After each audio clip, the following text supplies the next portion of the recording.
Tears of the Kingdom has forever altered the landscape of gaming, challenging developers to break free from the confines of familiarity. It stands as a bittersweet symphony of technological triumph, leaving an indelible mark on the industry. Why bittersweet? Its departure from the beloved formula of the Zelda franchise raises questions. Should it even return to the linear storytelling of the past, often criticized as stale? Simply put, the Zelda franchise is no longer the Zelda we have come to know and love. In this video, we're going to cover the concern and much more as we talk about what I liked, disliked, loved, and hated about The Legend of Zelda: Tears of the Kingdom. Without further ado, let's get into it.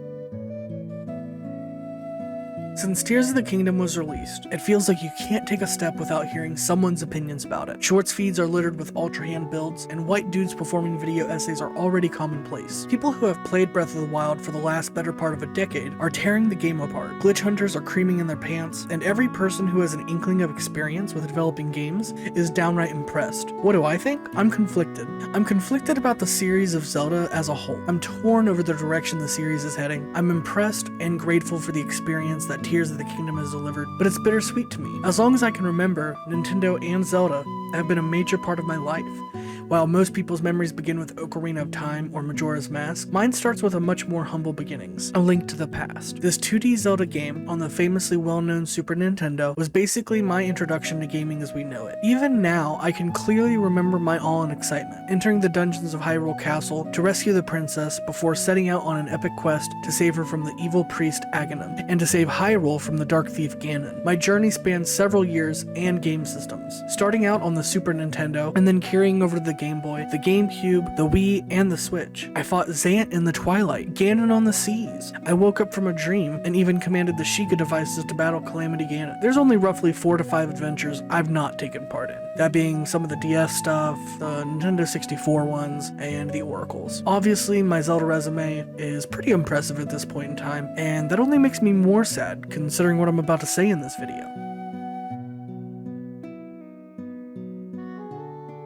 Before I get into what I don't like, let's talk about what is downright impressive, and that is the sheer scale of this game. Seeing as how the Switch is an all-in-one handheld and TV console, there's no longer a need for 2 different Zelda teams to work on console and handheld versions for the Zelda universe. The result being that there's now a team of over 200 developers, solely dedicated to bringing us the experience of Zelda and Hyrule. Not only that, Zelda is the flagship of Nintendo, and will always be their most prideful staple. Every single instance of their major franchise will be cloaked in hard work, dedication, blood, sweat, and tears. Of the Kingdom, we've seen games do open worlds before, but they're often bloated with numerous bugs and unstable, unoptimized issues. But not Tears of the Kingdom. Yes, we have a few bugs here and there, or a few glitches, but the sheer work they have put into polishing a near flawless world with hundreds, maybe even thousands of physics-based puzzles is simply unmatched. Another big issue that open world games face is the feeling of emptiness. Take every instance of Pokemon for the last few generations. Compromising quality for deadlines and pushing titles through the door often results in these enjoyable but often barren worlds that feel empty and sad. Not Tears of the Kingdom though. They somehow gave us an open world, tripled it by adding the depths and sky islands, then crammed every single nook and cranny with attention to detail. The layers relate to each other, giving more opportunities for exploration and connections via the depths and the surface world. From a development perspective, some people are just plain confused on how they had the system work almost flawlessly, and now there's a higher bar for game developers everywhere if they want to throw their hats in the ring at all. The one thing that I can say for sure is that this is only possible because the team of developers were insanely dedicated and highly skilled for this task. Not only that, they put in the time required. They didn't adhere to deadlines, and they gave it the necessary time and attention it deserved, which should be a message loud and clear to all other game developers of the world.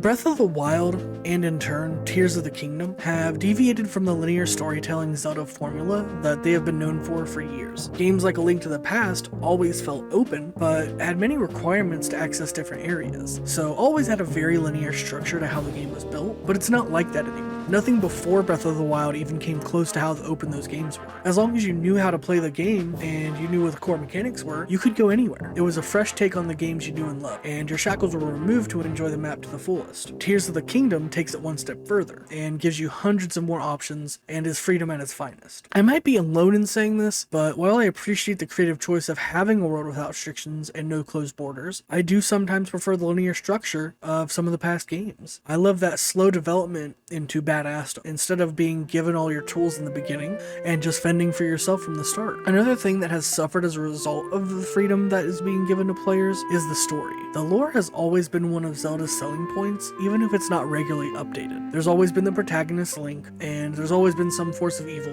usually Ganon, and Zelda has almost always had a strong presence in each game, even if she's not the focus. The games have always focused around gods, spirits, courage, wisdom, power, the Triforce, the never-ending battle of good versus evil, light versus dark. The story, while repetitive, has always been a solid foundation for Zelda and their games, even though it always focuses around the same elements. The story was told in a way that made sense, giving you these aha moments and slowly unraveling the mysteries. That storytelling is in the past now, though. It has instead been replaced with these open-ended plot devices where you slowly gather all the knowledge more from the perspective of the player and not Link, but no one else goes through the same growth you do. Depending on how you play these stories, you're often screaming at the NPCs because they can't tell what's going on, while you've had a clear picture of what's been happening for hours now. So many times I've wanted to grab characters and just shake them with the truth, and with Tears of the Kingdom and how the memories are set up, you're constantly learning these memories out of order, and possibly spoilering yourself with a scene you weren't ready for yet. And I've said all this without even talking about the most glaring point of their story continuity. There's simply very little mention of the Sheikah anymore. One of the only remnants I have found to still be in Hyrule is the Guardian above the Akala Research Lab. The divine beasts are nowhere to be seen, nor are any of the shrines or the technology that was used. There are still some story elements and callbacks, like the tablet in Kakariko Village, but it just seems like such a slap in the face to tell such a beautiful story the first time around and then wipe all of it from the face of the map. Even though it's not absolutely crucial to the new story you've been building, it's an integral part to the game world you've built. After playing around with the game for a while, I've come to the conclusion that there are just some things I do not like about this game. Starting with the sage abilities that you get throughout the game. They feel like a major downgrade from what you got in Breath of the Wild, and the only one I really like is Tulin's ability to do a horizontal gust of wind, adding a new layer of movement to your gameplay. But I still don't like the fact that everything has to be activated by pressing A with the character, instead of being built into the controls like the last game. Breath of the Wild's abilities felt so natural, being built right into the controls. I didn't blink twice. Half of them activated passively and didn't require anything from me to use them. I like the gang of sages I have accompanying me, but I'm constantly misusing their abilities when they get too close to me. Only one of them makes sense to interact to be used with, and that's for the 5th sage. They could have easily found ways to incorporate their abilities into the game, but chose to take the easy way out there. My second point is a small one, but something I feel I need to bring up regardless. Secret stones are just about the dumbest name they could have given them. Call them Sage's Tears. The secret stones are literally the tears of the kingdom. Secret stones just sound so silly and stupid whenever they bring it up that I can't take the plot around it seriously at all. I'm also not a huge fan of the depths. I find them quite repetitive, but I do like the Barkener statues, the Yiga hideouts, and the various Frox enemies. The overall aesthetic is just not my cup of tea, and the charm drops off quickly as it's just boring to stumble around in the depths. Now the only reason I go to the depths is just to farm Zonite, which I also find repetitive and boring. My final nitpick is possibly my biggest dislike about the game. I hate the dungeons and Tears of the Kingdom with a passion. People didn't like the Divine Beast, but at least they were creative. Every temple in Tears of the Kingdom just feels like 1 or 2 shrines put together, and they slapped an enemy into it and called it a day. Each and every temple is basically activate X things, beat easy boss, move on. The only boss in this game even worth talking about is Ganondorf himself because of the awesome thing they did with his health bar. Other than that, I enjoyed fighting Froxes and Gleeoks more than the temple's bosses. This to me is especially sad because every dungeon from Zelda's past games have been handcrafted delights, full of wonderful opportunities for exploration, amazing bosses, and unique enemies. But Tears of the Kingdom's dungeons just feel like an afterthought. Like they hit such a prize with the Ultra Hand ability, the exploration, and everything else, but they just didn't care about the dungeons at all. I also hate that Zonite devices have a time limit. It's forcing you to constantly farm Zonite and replace builds constantly. Yes, they give you tools to make this easier, but when the game is removing your builds every time you load a scene, it just becomes cumbersome. The game is already a collectathon with how much armor and materials you need. It'd be nice if they were able to cut us some slack on the building and maybe save one vehicle to build at all times that is just free.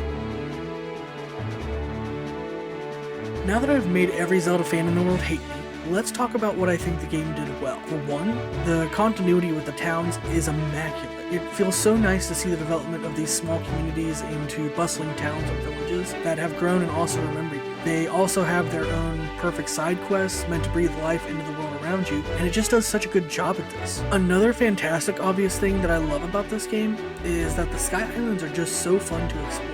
Unlike the depths, they're so fun to mess around with, and I'm genuinely sad when I no longer have any more Sky Islands to explore. The water exploration and the introductions of pirate monsters is a very fun concept. Being a Wind Waker fan, I love messing around with and modifying boat builds. Even if I don't use them all the time, the sheer creativity and power is of course one of the best selling points of this game. There's times where I'm just sitting down and want to play Tears of the Kingdom just to explore new building ideas. It's the fun in those little things and mechanics that truly make this game, and others, a joy to play. I also really liked all the new Korok puzzles they introduced, but I do think some of the Korok transport missions are just too easy. I want much harder goals, and sometimes it just feels like they gave up on making them challenging. To end it off, the thing I love most about Tears of the Kingdom is simple: the stables. I know it's crazy, especially with how many means of transport you have now, but it's true. The best time I've had in Tears of the Kingdom is exploring the stables and the quests that surround them. Every time you go to a new stable, there's always something to do. Multiple people to talk to, and then there's the fairy fountains and the Lucky Clover Gazette, rare horse breeds, pony points, horse god. I could go on and on about these, but they were legitimately more fun to me